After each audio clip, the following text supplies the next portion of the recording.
नमस्कार मंडळी, स्वागत आहे तुमचं एका नवीन व्हिडिओमध्ये. खूप दिवसांनी व्लॉग करतो आहे. मधल्या काळामध्ये खूप बिझी होतो. तर आज आई बनवली आहे पारंपरिक पदार्थ आहे. त्याचं नाव आहे कचुंबर. कोण कोण हा पदार्थ बनवतो आहे नक्की कमेंट करून सांगा. तर त्याची थोडक्यात रेसिपी आता मी तुम्हाला दाखवतोय. चला बघूया. जेवणामध्ये तोंडी लावायला हा पदार्थ बनवला जातो. बाजारामध्ये कैऱ्या येऊ लागल्या की बहुतेक ठिकाणी हा पदार्थ केला जातो.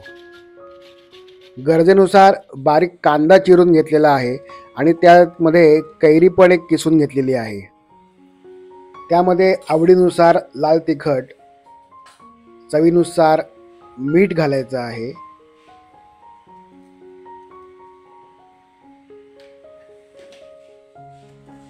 हा पदार्थ आंबट गोड असल्यामुळे यामध्ये कैरीबरोबरच आपण गूळ सुद्धा घातलेला आहे.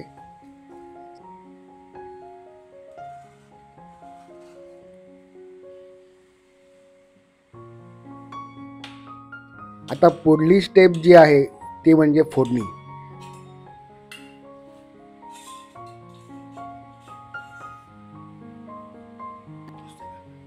तेल तापत ठेवलेलं आहे आपण आता.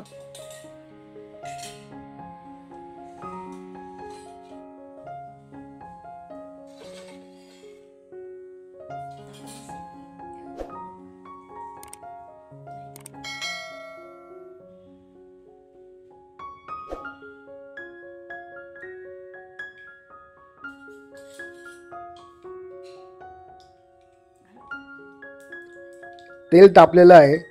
यामध्ये आपण मोहरी घालूया, त्यानंतर जिरं घालूया. मोहरी चांगली तडतडली, जिरं चांगलं फुललं की त्यात थोडंसं हिंग घालायचं आहे. थोडीशी हळद पण घालायची आहे आणि किंचितसं लाल तिखट, मिरची पावडर. चिरून घेतलेल्या कांद्यावरती आणि खिसून घेतलेल्या कैरीवरती ही फोडणी आपण घालायची आहे. आईला सवय असल्या कारणाने तिने डायरेक्टच गरम तेलामध्येच हे सगळं मिक्स करायला सुरुवात केली. पण तुम्ही मात्र काळजीपूर्वक हे मिक्सिंग करायचं आहे. गूळ चांगला एकजीव झाला पाहिजे इतपत आपण सगळं हे एकजीव करायचं आहे, मिक्स करायचं आहे.